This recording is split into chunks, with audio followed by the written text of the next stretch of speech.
Et les actions sous le MPSR2 se poursuivent. Nous vous l'annoncions en titre. C'est bientôt la fin du calvaire des usagers de la route nationale numéro 4, route Fada.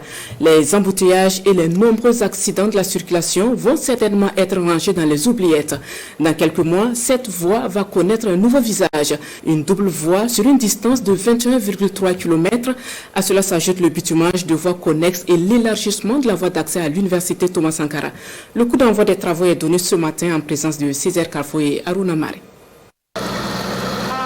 Aux commandes de ce bulldozer, le chef du gouvernement lance officiellement les travaux d'élargissement et de modernisation de la sortie est de Ouagadougou. Le chantier prend en compte plusieurs réalisations connexes. Pour le ministre des Infrastructures et du Désenclavement, ce projet traduit l'engagement du gouvernement à concilier reconquête du territoire et développement socio-économique du pays. Ce projet que nous lançons officiellement comprend effectivement l'élargissement en 2 fois 2 voies sur 21,3 km et de la voie d'accès à l'université Thomas Sankara de 2 fois 2 voies aussi de 2,8 km.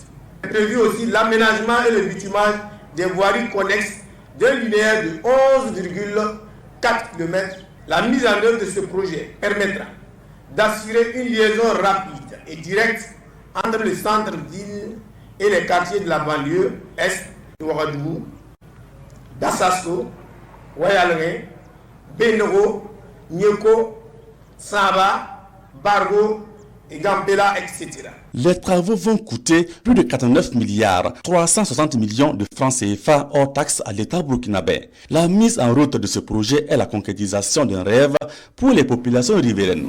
Certains de nos camarades ont perdu la vue sur ces tronçons que nous sommes malheureusement obligés d'emprunter pour aller chercher du savoir. Vous ne pouvez donc pas imaginer notre joie à cet instant même où je m'exprime. Nous sommes très heureux de savoir que dans un futur proche, lorsque nous avons baptisé le tronçon de la mort, relèvera du passé. Les travaux sont confiés à l'entreprise Globex Construction. Le gouvernement prévient que les routes biodégradables ne seront plus réceptionnées. L'entreprise dispose d'un délai de 36 mois hors saison des pluies pour livrer l'ensemble du chantier.